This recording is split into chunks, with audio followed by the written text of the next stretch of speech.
Iris to finally find out, and I do too. I want her to find out. I think it'll happen sooner rather than later. I keep saying that. I know we keep waiting, but you know, we want the reveal to be a good one, and so it's coming. And when it comes, it's good. And I want Iris to find out on her own accord. I think she's smart. I think she deserves that.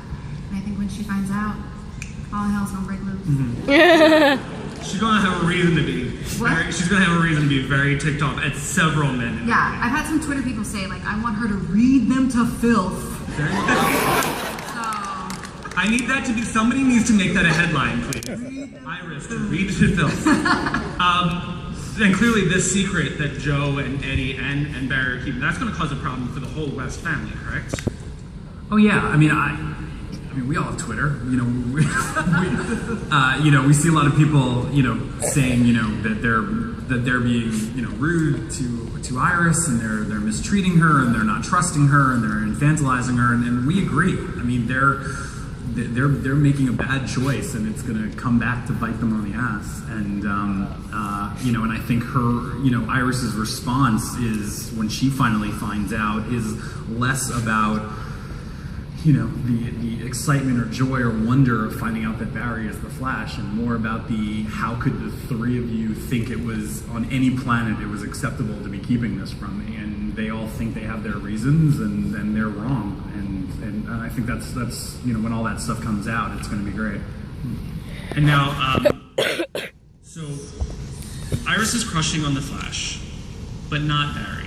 oh, stop it. All right, so I need to know, what is it about the guy in the suit that makes him different? There's nothing, here's my theory. I really think there's nothing really that different between Barry and the guy in the suit. Barry, if the Flash is just a more confident version of Barry, it's everything that's inside of Barry that just he hasn't been able to show in his own personal self. I think Iris's infatuation with the Flash is, on some level, you know, her ability to kind of flesh out her subconscious love for Barry. It's like another version of Barry that she sees, and she's like, yeah, I really like this guy. I don't know what I like about him, but I think everything that she likes about the Flash is what she really likes about Barry.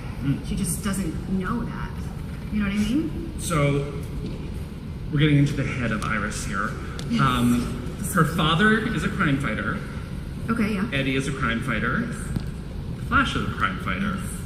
Does this girl have like a hero fetish? I think she does. I think it's a good fetish. Quite all right. There's no judgment here. Danielle, there was a lot of noise when you were first cast and we found out the character's name, that this was a person who grows up basically to become a villain. Yet I'm seeing absolutely no sign of this person being able to go to a dark side. She's just lovely. Oh, thank you. Have you talked to them about, like, I mean, and I know you guys love to have them earn their character and earn that place, but she's kind of, you know, she's in a good space right now. Is she? Her fiance just left her. But he's alive again. Thank goodness. And he's Robbie Amell. So, you know, Central City or Vancouver, wherever, Phone call away. you can be a happy girl. So, have you talked to these guys about where Caitlin's kind of Achilles heel might be? Absolutely. I'm really excited by the potential of Killer Frost. And I think I make Andrew a little crazy, but I'm like, well, what about this? Or what about this? I'm really excited, and obviously it's part of our dialogue. And you'll I just want to see what you're going to say. What do you mean? What? You're going to see her sooner than you think. At Snowstorm Wedding wants to know if you can comment. At Snowstorm Wedding, yeah. Wants to know if you can comment on the rumors that there are wedding bells in the future for Caitlin and Robbie. We did film a wedding scene. We did film it on April Fools. And, you know, weddings don't always go off without a hitch. Nothing goes off without a hitch in this town. No, nothing in Central City. Okay, all right. So but we do have footage of a wedding. Yeah, There's footage of a wedding. All right. And now, Carlos, going back to the idea of where Cisco is headed, have you heard or figured out something that could happen with Vibe? No. Staying in the dark. Yeah, it's best not to ask questions. I've found. I get the scripts and I read them and I go through them like candy, which is great because I love candy. And I prefer to just kind of be in the moment of each episode. I work better that way in terms of like developing a mental consistency for what's going on with the character. So I'm just like, if we're filming 23, I'm worrying about 23 right now. So I can't say. Can't say if there's anything in the future, but I certainly hope so. Because I mean, who doesn't want to wear a super suit? Come on, y'all. And I'm wondering if he does ever evolve into that, who's going to create his name? There you go. No. After Rainbow Raider, that's not happening. Rainbow Raider was awesome! Ultimately, it will be Andrew that has the naming capabilities. No, it'll be the comic book creators who named him. That's true, actually. That's true. At C_Levy wants to know if we will be seeing Cisco and Iris interact or possibly form a friendship. God, I hope I hope so. Can we? I mean, Can we?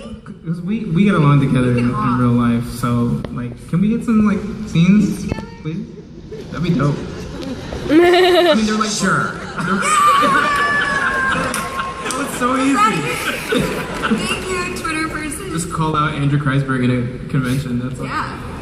Because it's been a while. It's been a while. These two, you think that they'd have a lot to share, but again, he's keeping a secret as well then. Yeah, and that's honestly that's one of the fun things when we're already talking about season 2 is like who hasn't spent time with each other, and just even in the course of developing this first season, like seeing Joe and Cisco together, was like it wasn't something we sort of had in the back of our heads, from the start, but then watching the two of them interact with each other, and then especially in episode 13 when they were investigating the house, that sort of buddy cop comedy that they created was so much fun. At I Killed Your Vibe asks, Too soon. we just got him named. They want to know if you plan to give us flashbacks of how Eddie and Caitlin came to be. About who what? How Eddie and Caitlin happened. They didn't. How Eddie and Caitlin? Did they happen? And I missed it? Or, I'm sorry, wrote it down wrong. Eddie and Iris, sorry. Oh, how Eddie and Iris? Wow, that would be a total spoiler. Yeah. How Eddie and Iris came to be. We actually have an episode coming up, episode 20, that has flashbacks to the time when Barry was in the coma. So we're going to get to see, it's sort of fun and interesting to sort of see everybody back then, and to see Caitlin, and be not quite the Caitlin we know, and to see the origins of how Barry got transferred to Star Labs, and we get to see glimpses of Iris back then and Joe, and it's a really fun episode.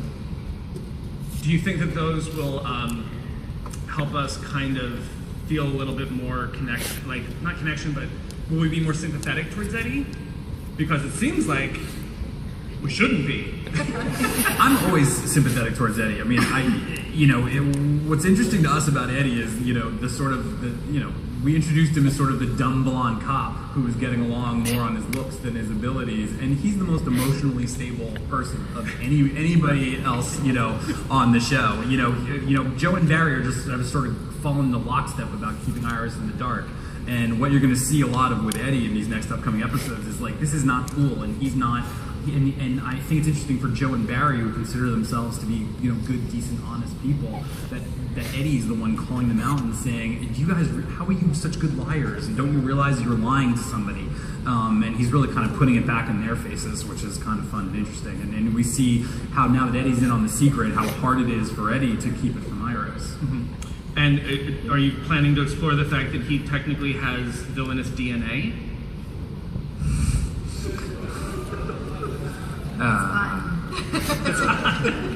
Yeah, he's got a bad last name. Yeah, that may or may not come into things. Okay. How much of the Reverse Flash story and mythology are you guys depending upon and cribbing from the books? Some of it's like dead on, like a true, faithful, literate adaptation of the comics, and some of it is our own invention. Obviously you guys saw episode 17, so the sort of the body switching, stealing aspect is something that we created for the show. But other aspects of the Thawne story are actually incredibly accurate.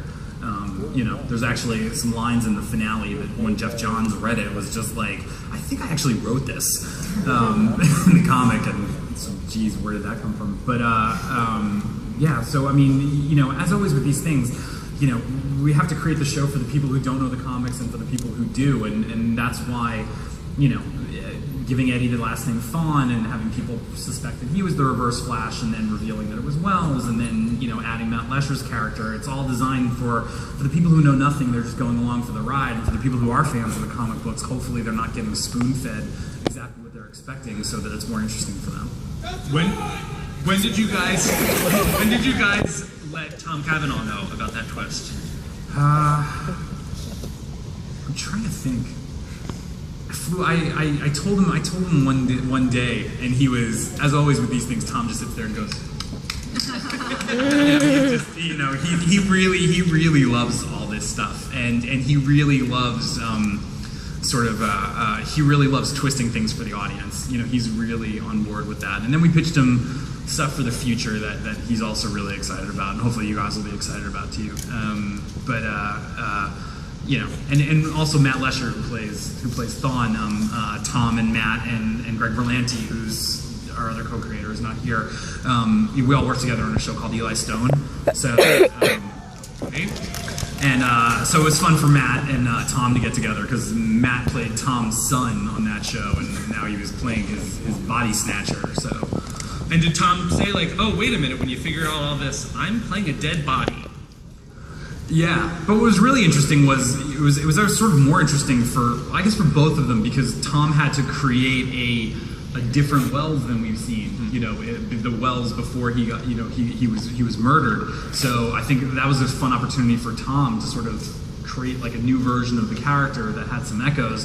And Matt, you know, to his credit, really watched like every episode of the show that we could give him so that he could mine some of what Tom does as the Reverse Flash. And if you go back and look at that scene, you know, Tom has, you know, he's created this really interesting cadence for the way Wells speaks. And if you look at that scene, you know, Matt sort of borrowed some of that, so that hopefully, and you know, Matt will be back before the end of the year. We'll get to see a little bit more of the, you know, that's really what's lurking. Matt, his character is really what's lurking underneath Tom's performance. Nice. All right, Danielle, as you mentioned, the fiance did leave town, and early on in the season, we got, you know, a little taste of possibly, you know, like, that Barry's cute. Do you think that she holding out for a hero?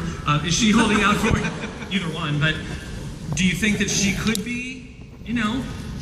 I love Caitlin, and I love how independent she is, and she's got her career, and she's very focused on it. So I don't know that she's holding out for Barry, but I don't know that she'd turn him away. Right.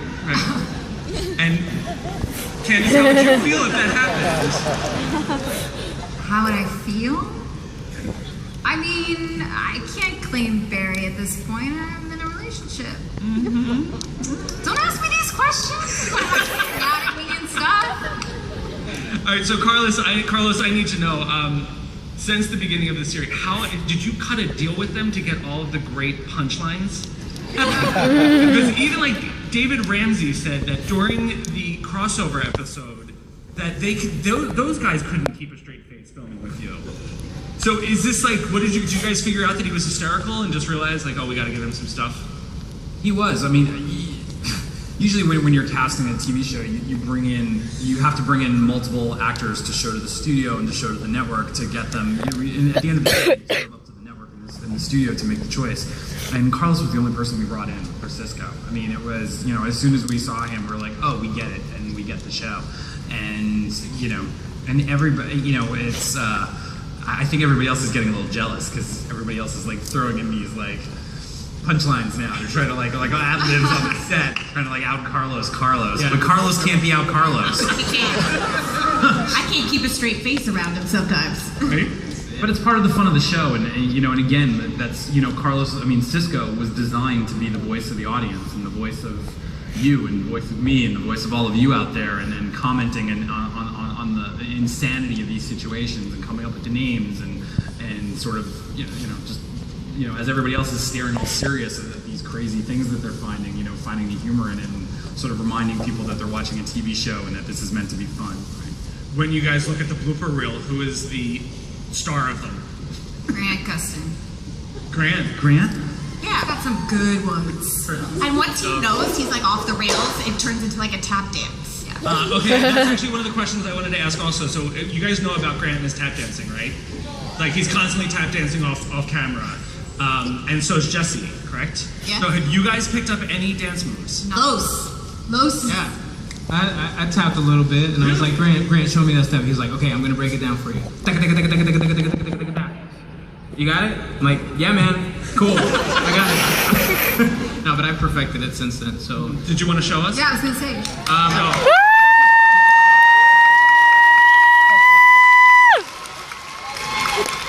Actually, a separate hall dedicated to it. You gotta pay like $700 to get in, though. That's how amazing my tap dancing is. All right, we had to ask. Okay, Carlos, what did you think when you got the script that Wells killed Cisco? I was like, awesome.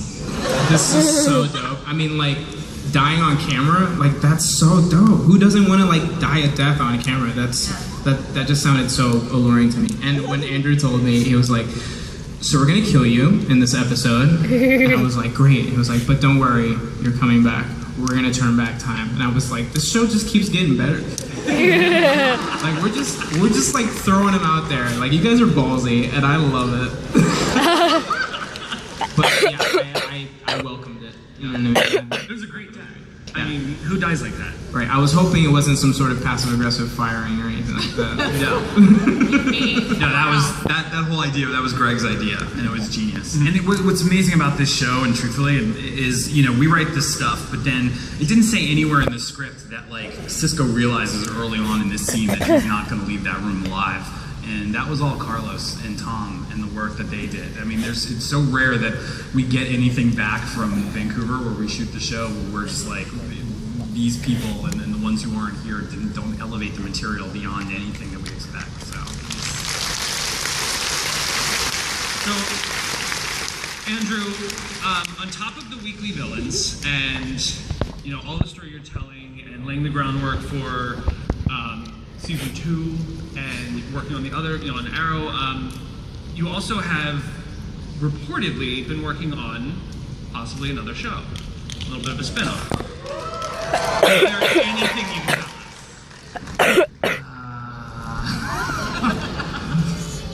us? We've announced some of the casting. Ciara Renee is going to play Kendra Saunders, Hawkgirl. Arthur Darville, who was on some British show I've never heard of. He's going to play Red Hunter. It's going to be like the crossovers every week. I mean, it's going to be Gonzo. We're really excited about it. It's we sort of say that if Arrow is sort of gritty crime drama and Flash's heart and humor and spectacle, that this show is just going to be like insanity and off the rails. But we're really excited about it. And as more and more Flash and Arrow, especially next year on both Flash and Arrow, we'll be setting that show up. And will we possibly be seeing characters from those shows just like migrate back and forth? Yeah, I mean that's sort of the fun of hopefully what we've created, and hopefully you guys are enjoying that too. Is you see people bopping back and forth between the shows, and it's there's a one scene crossover on Arrow with somebody from the Flash cast that is another great scene, and it's we might not even announce it to the press because it feels so right in the show, but it's not like oh my god, we have to like announce this major crossover. I love that, and I love the fact that these guys could make friends in other cities. Yeah, because I feel like Iris needs some girlfriends. I do. Well, that's actually one of the things that starts happening in the back half of the year too. Is Danielle and Candace start getting more scenes together so that they can have that friendship. Because it was one of the things we glommed on right away was that there was no reason in the world that Felicity Smoke and Caitlin Snow wouldn't be best friends. Right. So every time Felicity shows up, it's hugs and it's good to see you, and they have great scenes together, and trying to create that, especially towards the end of this season, and then for next year that Candace and Danielle are becoming friends on the show too. Yeah, I get the feeling that Caitlin and Felicity text all the time. Oh, for sure. They're totally talking trash on their guys. Maybe IMing at their computers. Mm-hmm. Working too, obviously. Let's talk about that 2-part crossover. That was just so massive. And you guys, you guys, they were working on basically 3 different shows at the time. Like, Arrow was filming an Arrow episode, Flash was filming a Flash episode, and they were both filming a crossover at the same time. Yeah. When you guys hear things like, oh, we're gonna do a crossover, do you get like a little PTSD? Now they do. Look, I mean, it was difficult. I would go from Flash 108 to Arrow 308 to Flash 109 back to Flash 8. It was a lot to keep track of, but the payoff was worth it. It's so cool to see everybody together.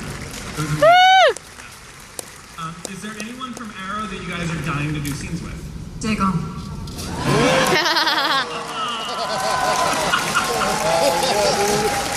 Didn't even take a breath on that. He's married on the show. It's okay. Danielle? I'd love to work with Paul and Katie. Those guys, Yeah. yeah, it'd be fun. Paul's killing it this year, too. He is. And Carlos? I mean, I've worked with all of them at this point, to be honest with you. I've had, like, I think I've had scenes with every member of Starling City. Yeah, it looks like the scenes. Like, you guys get to just play with the whole group of them. That's amazing. I'm just so excited about We have like dopey smiles on our face. Right. Like there's nothing else to say. Like, yeah, it's so cool. Well, so much of the show is there's so many effects, so many special effects, and it looks incredible. And a lot of that falls on Grant's, performance. He's got to deal with all that. But have you guys had to deal with a lot of effects yet? Like, how has that been? Because it changes. I mean, it changes the way you can do certain things. Absolutely. And, as an actor, you're using a lot of your imagination. And oftentimes what you picture isn't how it looks, and it looks even better. But it's also, it's a collaboration because it's like, okay, where are you looking? Are you looking at that green light or that green light? Yeah, I can't tell you how many times we've been staring at a wall, pretending it's just this huge, like, monster or something like that. Like, oh my god, I'm staring at a wall. I'm staring at a wall and waiting. Or Pink X, which is very scary too. Yeah, I didn't learn any of that in acting school. Yeah. They should add that course. Green screen. All right, so you guys have had a lot of fun dropping in all the villains this year. You've built a nice little rogues, group here, and I feel like they're going to cause a lot of hell in the finale. But can you give us any hints as to who might be on your short list for season 2? I think we definitely want to meet the Mirror Master next year.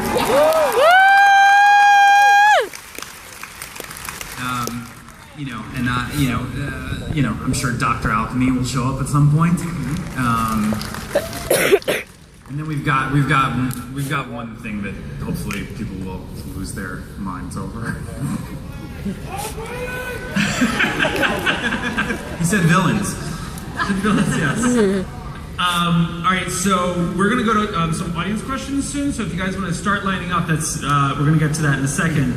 At Solus Regret asks, we know that the Reverse Flash comes from a timeline where Barry's mother didn't die. Will we hear of any other differences from that timeline?